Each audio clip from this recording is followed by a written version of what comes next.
Hey there, I am Mary, and I have seen in the spirit for well over 30 years now. I started seeing in the spirit when I was 3 because Jesus came to me in my backyard and walked up to me, and I saw him, and I asked him if he would stay. And since then, I have seen a whole lot of other things, but I'm always looking for him. And today I would like to share with you a few of my most wild supernatural experiences. I was raised in North Georgia, which is previous Cherokee country before it was taken. And I was raised on, based on my experience, what I'm fairly certain was an Indigenous American burial ground. And so I've had some very unusual life experiences.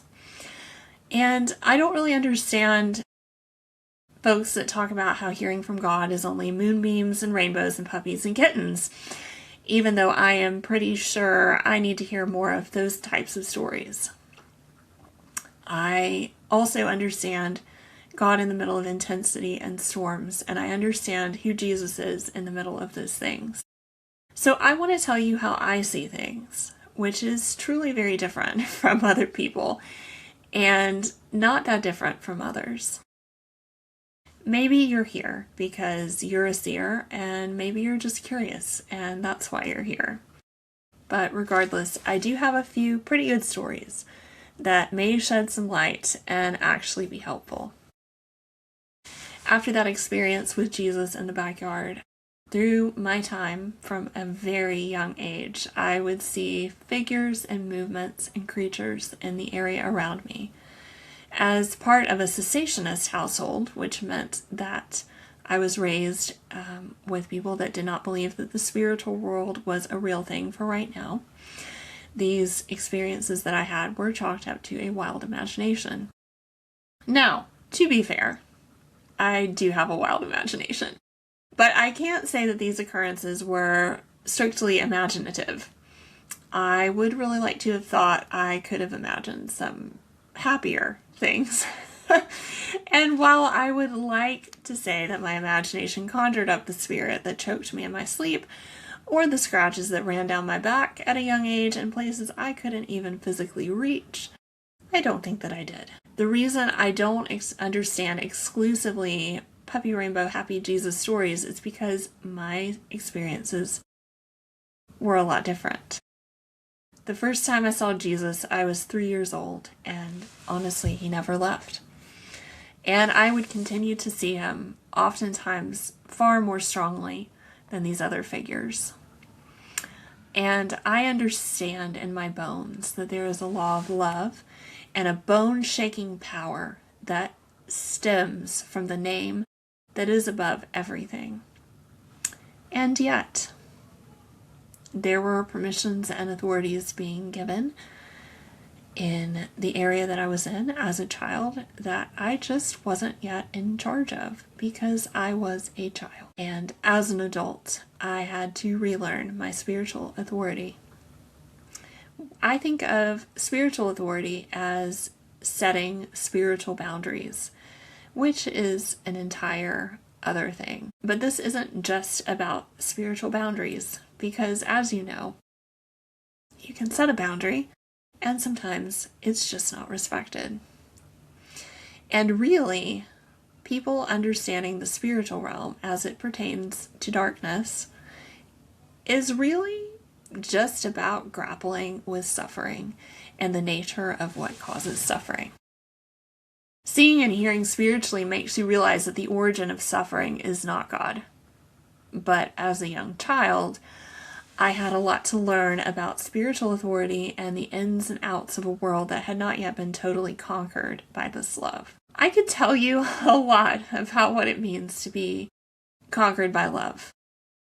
But instead, I think I would rather tell you about the time that I was leaving a spiritually abusive environment in my 20s. One would think that once you're out of a bad situation, then everything is done and dusted. Yet instead, there was quite a flutter in the air around me. I remember standing in my kitchen and hearing things screaming in the air around me that were purely obscene. Hateful words, hateful thoughts, hateful everything. And I remember seeing dark shadows flitting around corners. Oftentimes, the parting shots of darkness are loudest just before the dawn. That day, finally convinced that I might actually be losing my mind, I stood and leaned against the kitchen cabinet and I thought, this is it. This is when I have the full breakdown moment. In that very moment, the voice that has always been the anchor point for me, among all the noise, simply said, "You're with me." That peace cut above all the noise, all the chaos, and spoke a word that was truer than the chaos. It became a two-way moment where I knew not only who was with me, but who I was with. And I'm very happy to report that after that moment, I did not lose my mind, but instead I found it. I have heard God speak loudly before, but most often God is the softer voice. A loud voice I've heard most of my life is the shut up and be quiet voice. The pressure to be silent has matched the cacophony of noise from individuals, the internet, etc. And it took a long time for me to realize that shut up and be quiet voice was not the voice of God, because I was raised in an environment that told women to sit down and be quiet. And troublemakers like myself with fire shut up in our bones were told to sit down and be quiet. That nasty little voice won out for more years than I would like to admit.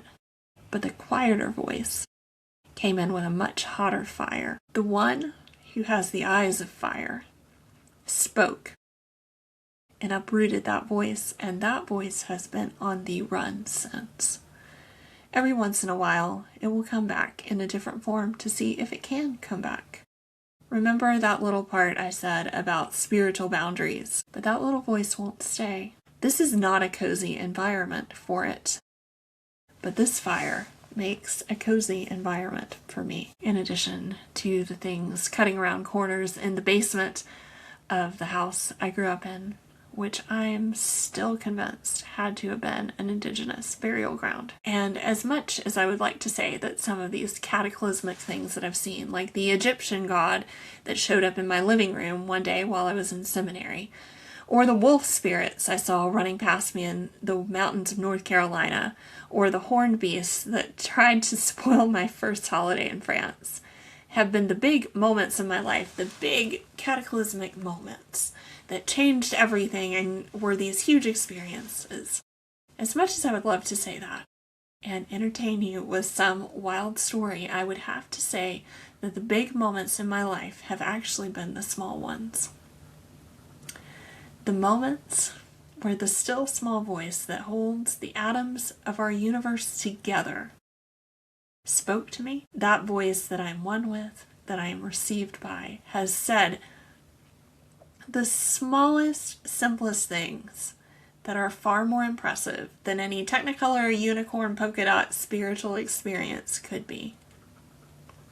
And so if you're listening to this, wishing you had some big spiritual experience, that you had some big moment, I would tell you, do not discount the small voice. It is the originator of our entire world. Hey there, I'm Mary. I have seen in the spirit for a long time, and I write, teach, and speak on seeing the spiritual realm with Jesus. There are some online courses you might be interested in, a bit more in depth than we can get into in the comment section. And I also have a free Substack.